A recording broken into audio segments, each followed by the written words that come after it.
The low humming of the engine of the car purred like a fierce and obedient beast, ready to pounce. Leon looked at the rear-view mirror and fixed his sunglasses, imagining himself on a beach sipping piña coladas in Costa Rica. Today was his last day on the job, and he couldn't wait to be away from the city of Dreadford. He caressed the panel of the car as if it was a dear animal. He was a driver by trade but a racer in his heart. He never made it to NASCAR, but life has its own way to give you what you want. A police officer knocked on the window, and he obliged in a very cool manner. Your meter went out, sir. My bad, officer. Would you be so kind? Leon said, handing the coins for the meter. Of course. The police officer returned with a smile, before his chest exploded in chunks of bone and blood, by a point-blank 12 gauge shot by a man in an overcoat and a Halloween mask covering his face. The men and other two people dressed in a similar fashion carrying a briefcase got into the car. Drive! Drive! Drive! The man with the shotgun, sitting in the front seat, screamed in urgency as another couple of police officers coming for them started shooting at the vehicle. What the fuck? Why did you do that? Leon screamed. Shut up and drive, homie. The masked man ordered. Leon shifted the gear of the car, and it roared like a foul beast.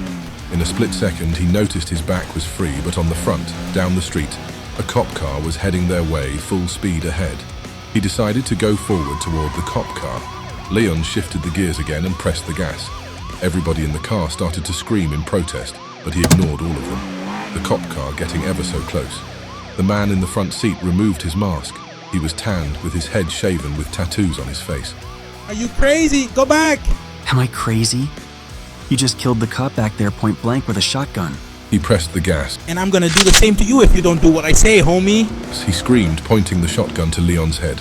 The other two in the back took off their masks as well. A well-built African-American man and a blonde white woman. Do what he says, Mr. 4. The woman screamed. I am the getaway driver. You want to explode my head and take your chances with the cops after a car crash. Be my guest. But as long as I am on the wheel, I make the decisions. Leon retorted firmly. The man took the gun away and protested. So you better make the right decisions, cause I ain't one for forgiveness. Leon pressed the gas again, the cop car coming fast at them. Now they could see the faces of the cops inside the cruiser. Leon positioned the car for a full crash and sped up. They were all bracing for the crash, when in the last second the cop chickened out and swerved right, overturning the cruiser in a parked car. All the criminals in the car screamed in relief, the adrenaline peaking high. This guy's crazy, homie. The guy in the front said to the others in the back, You're crazier than me. You are not crazy, Mr. 2. You are psycho. It's different. The African-American said. Mr. 2 brushed him off. He said to the man behind him, You're too sensitive for my taste, Mr. 1. The fixer told us not to kill. What was that carnage inside the jewelry? I told the old lady not to move. She moved, Miss 3. Besides, he said to improvise as well. Acting like a madman is not improvising. Mr. 1 reprimanded. Shut up, we are here. Leon said. Leon got into the third floor of a garage building, and they exited the car, dividing themselves into two pairs. Mr. 1 and 2 in a silver sedan, and Miss 3 and Mr. 4, who was Leon, in a black one. They all departed and met at the final rendezvous.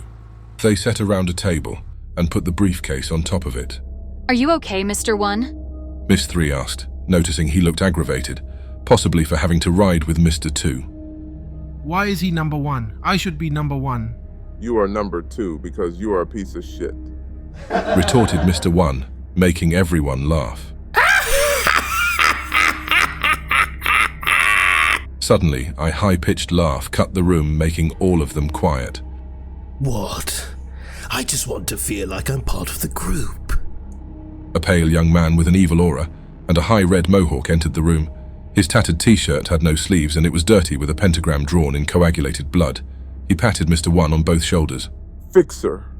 So formal, Mr. 1. Call me Oppenheimer. I think we should not give our real names. That is not his real name.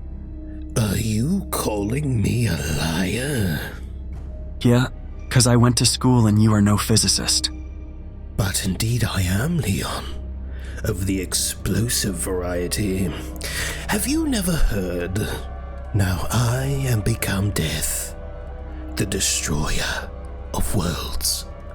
Leon squirmed by having his real name revealed, and even more so, because he never used his real name with Oppenheimer before. I like you, cowboy. I like you, but we need more trust among us. Especially if we're gonna do the next job. There is no next job, Oppenheimer. Leon said between his teeth. I told you I was only going to do this job to make extra money to move to Costa Rica. I am out of the game. You are out of the game when I say so, Leon. And when the time comes, you will be short of breath. But you said we were square. I lied.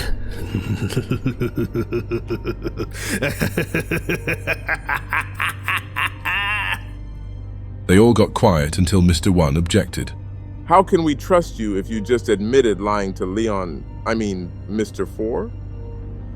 Excellent question, Wade. Mr. One flinched when he heard his real name. The reason I say I lied is because Leon will choose by himself to do the next job, and I always knew it. You four have a very specific trait in common. You have all been in deep waters with the same shark. A criminal named Don Vittorio. Actually, this diamond you have stolen belongs to him. Oppenheimer opened the briefcase and retrieved a flawless 27.8-carat crimson diamond worth approximately $30 million. He smiled, closed it in his fist, and threw it out of the window. The flawless stone landed in a puddle of water, and the rain took it away to the sewers. Is this a joke? Did you just throw the score through the window? Are you out of your mind, you crazy mofo? As a matter of fact, Javier, I am. Wait a minute, we have stolen from the Mafia? We are in deep shit now.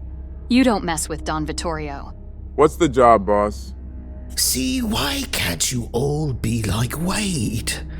We are going to send Don Vittorio on a permanent vacation. You all and me together. You mean you want us to kill a mob boss? Yes, Stephanie, return him to the sender. Cancel his subscription. I mean, exactly that. He moved and stopped behind Wade, putting a hand on his shoulder, and the big man squirmed. Wade's dad here was a close associate to Don Vittorio, but not so close as to be trusted. When he was put behind bars, the mob boss had him killed. No honor among thieves. Oppenheimer continued moving and stopped behind Mr. 2, who was actually enjoying the whole scene. Javier was a croupier in one of Vittorio's underground casinos, but this one has a temper.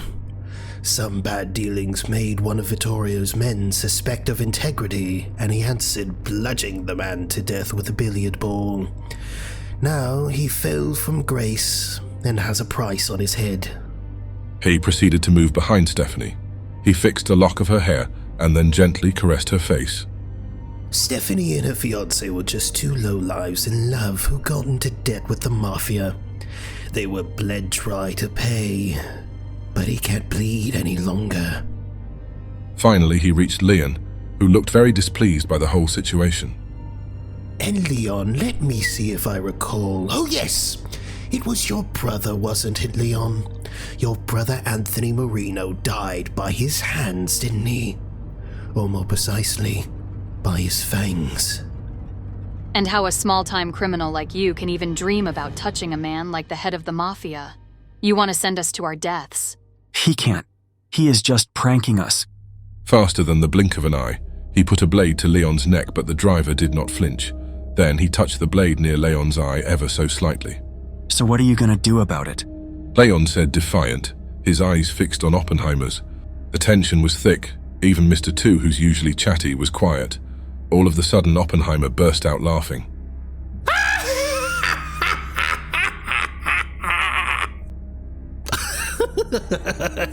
Tell me, Leon, what would you rather drink, pina colada or mobster blood?